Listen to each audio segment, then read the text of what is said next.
the question is not who do you think is the greatest ever, but who is your favorite fighter ever? It's a good question. I mean, obviously, it's different than the greatest because there is a separation of the two. Because if I use an example, say, if somebody asked me who's the greatest president of all time in the United States, I might say Abraham Lincoln because of the things he accomplished and that I respect um, because of his mark on history. But if someone said, "Who's your favorite president of all time?" I don't know.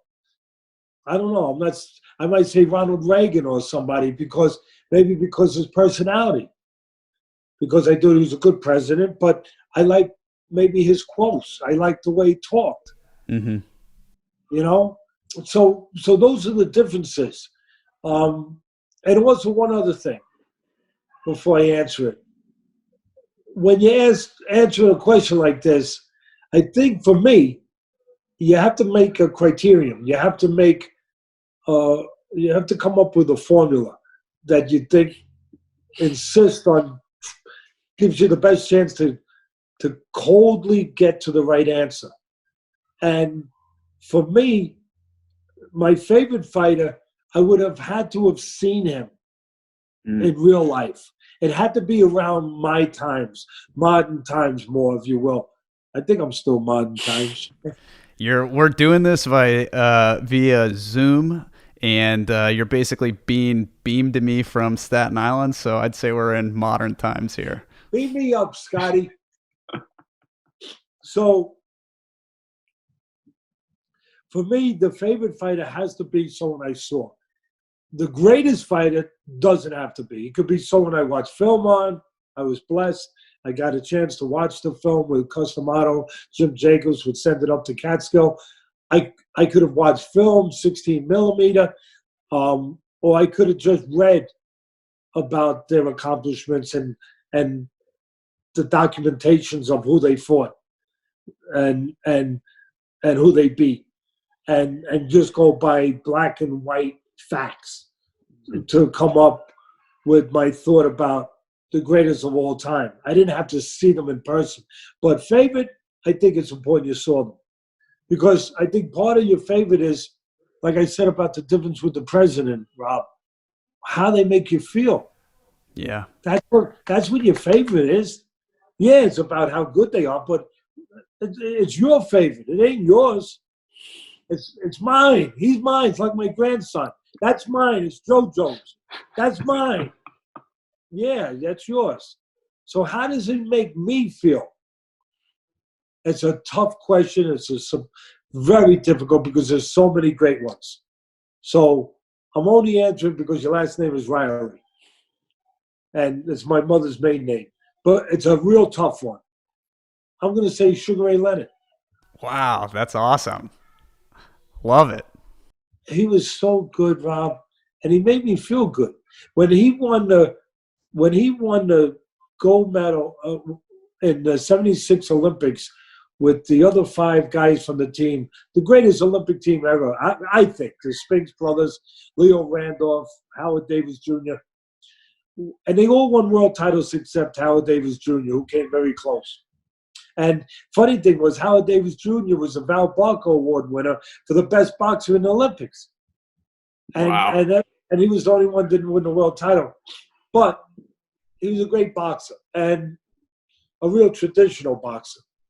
But it made me feel good to watch that team, my team, the United States of America, the best team. They beat the Cubans, and he beat the great Cuban fighter Sugar Ray, and he had that great smile, and he wore his kid's picture on his shoe. Ah, he got 7-Up commercials. Fighters never got commercials. And he was so freaking good. He was fast. He had all the abilities that you want your great fighter to have. He had speed. He had power.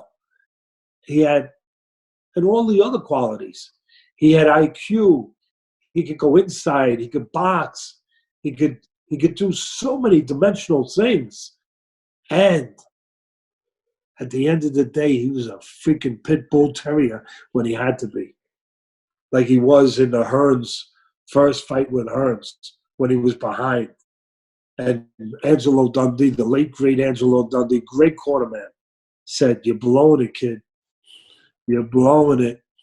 And he went out there and he got the guy. So he had that tenacity, he had that special, and he had that it factor.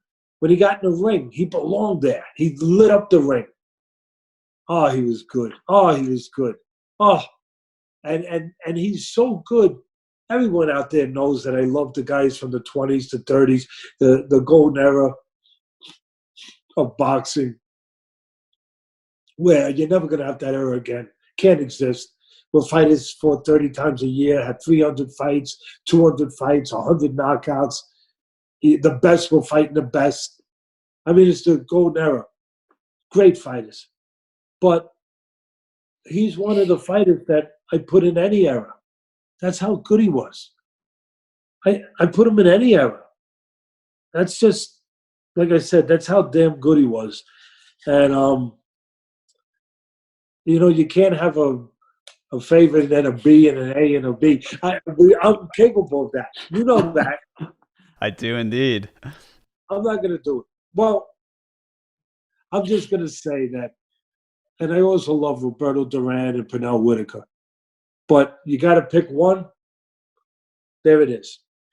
Sugar Ray Leonard. You got to be good, baby, if you can grab someone else's nickname who was maybe the greatest of all time. You can't do that unless you're great. You can't. It's not allowed. It's not allowed. He did it. Very cool. Have you spent any time with Sugar Ray, Teddy? Yeah. I've spent time. I have pictures on the wall somewhere of him and my son, me and him, my young. We're good. My battery is 20%. Okay. We'll be able to work on that. Don't worry. We'll figure it out. And see, full disclosure here. We don't hide nothing. But one of the things I'm grateful for to him as a gentleman, as a person, most of you know I run a charity foundation that I care a lot about. It means a lot to me. And 23 years we've been around the Dr. Atlas Foundation. We take care of people that need help, that fall through the cracks. We help them out. That's all. And no more or less than any other good organization out there. But if it's a family that's got a sick child and the insurance doesn't cover the treatment program, we step in. We take care of it. If they have to fly out of state, we'll fly them out of state. If they need a handicap ramp, put up the handicap ramp. And if it's a mom who maybe is a single mom and she got 4 kids and one of them got sick and she was out of work and nothing of her own doing, all of a sudden she fell behind rent and she's going to get put into a shelter, we step in and we pay the rent. Maybe we pay the $3,000 that it might as well be $30,000 for her in that position. It's not a lot. We're not that special. We just are what we are, and we'll step in, and then that's all she needs, because then when she gets back, she can catch up again. We're just a bridge that gets people across maybe a difficult moment. Yeah. And Sugar Ray Leonard, the great Sugar Ray Leonard, flew from California to one of my dinners, and he as one of my guests. I'll never forget it. Yeah, it's fantastic. And listen, I had the great George Foreman there. I had the great Evander Holyfield there too.